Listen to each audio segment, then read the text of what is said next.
আসসালামু আলাইকুম। বাংলাদেশ বেতার রংপুর। স্থানীয় খবরে আমন্ত্রণ জানাচ্ছি কামরুল লায়লা। আজ ২০২৪-২০২৫ শিক্ষাবর্ষে বিডিএস কোর্সে ভর্তি পরীক্ষা রংপুর মহানগরের ২টি কেন্দ্রে সকাল ১০টা থেকে বেলা ১১টা পর্যন্ত অনুষ্ঠিত হয়েছে। কেন্দ্র দুটি ছিল রংপুর মেডিকেল কলেজ ও cantonment public school and college. এছাড়া আজ সিলেটের শাহজালাল বিজ্ঞান ও প্রযুক্তি বিশ্ববিদ্যালয়ের ২০২৪-২০২৫ শিক্ষাবর্ষের স্নাতক সম্মান প্রথম বর্ষের ভর্তি পরীক্ষার প্রথম দফা সকাল ১০:৩০ থেকে বেলা ১২টা পর্যন্ত অনুষ্ঠিত হয়। দ্বিতীয় দফার পরীক্ষা বিকাল ৩টা থেকে ৪:৩০ পর্যন্ত বেগম রোকেয়া বিশ্ববিদ্যালয় ও পুলিশ লাইন্স স্কুল অ্যান্ড কলেজে অনুষ্ঠিত হবে। এদিকে পরীক্ষা চলাকালীন পরীক্ষা কেন্দ্রের আশপাশের এলাকায় ফটোকপির দোকান বন্ধের পাশাপাশি পরীক্ষা কেন্দ্র এলাকার ২০০ গজের মধ্যে সকল প্রকার জনসমাবেশ, মিছিল, মিটিং, অবৈধ অনুপ্রবেশ নিষিদ্ধ ঘোষণা করা হয়েছে। দেশের সকল মসজিদে একই পদ্ধতিতে খতমে তারাবি পড়ার আহ্বান জানিয়েছে ইসলামিক ফাউন্ডেশন। গতকাল ফাউন্ডেশনের এক বিজ্ঞপ্তিতে এ আহ্বান জানানো হয়। বিজ্ঞপ্তিতে বলা হয়েছে, রমজান মাসে পবিত্র কুরআন খতমের ধারাবাহিকতা রক্ষায় প্রথম ৬ দিনে ১.৫ পারা করে ৯ পারা এবং বাকি ২১ দিনে ১ পারা করে ২১ পারা তিলাওয়াত করলে ২৭ রমজান রাতে অর্থাৎ পবিত্র শবে কদরে পবিত্র কুরআন খতম করা সম্ভব হবে।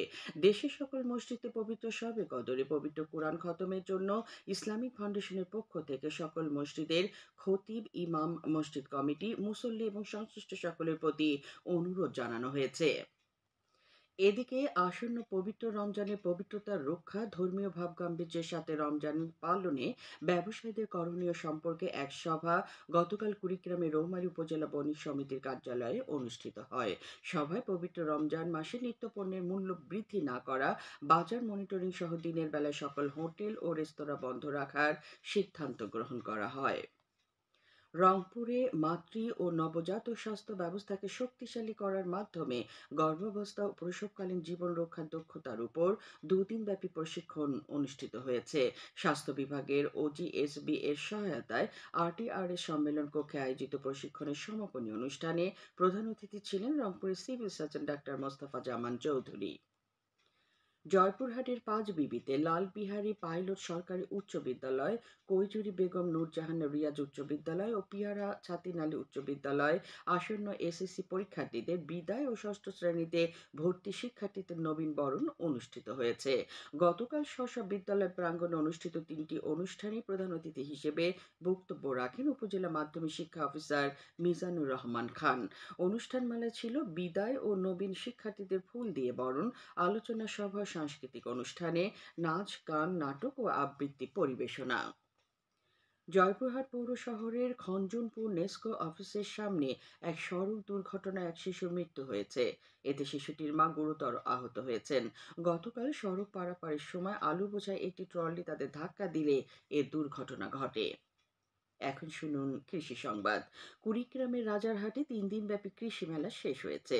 উপজেলা কৃষি সম্প্রসারণ অধিদপ্তর আয়োজিত এ মেলায় অর্ধ শতাধিক স্টলে নানা ধরনের কৃষি পণ্য, কৃষি প্রযুক্তি প্রদর্শন করা হয়। গতকাল সমাপনী অনুষ্ঠানে উপজেলা নির্বাহী কর্মকর্তা আল ইমরান, রংপুর বিভাগ কৃষি ও গ্রামীণ উন্নয়ন প্রকল্পের সিনিয়র মনিটরিং অফিসার নূর আলম, উপজেলা কৃষি কর্মকর্তা সাইফুন নাহার সাথী ও বৈষম্য বিরোধী ছাত্র আন্দোলনের নেতা আল মিজান মাহিন সহ অন্যান্যরা উপস্থিত ছিলেন। এদিকে কুড়িগ্রামের রৌমারী ও রাজীবপুর উপজেলায় বিভিন্ন ফসলের ৪২টি প্রদর্শনী প্লট স্থাপন করা হয়েছে। এর মধ্যে ১৫টি ভুট্টা, ৫টি গম ও ২২টি বোরো ধানের প্রদর্শনী প্লট রয়েছে।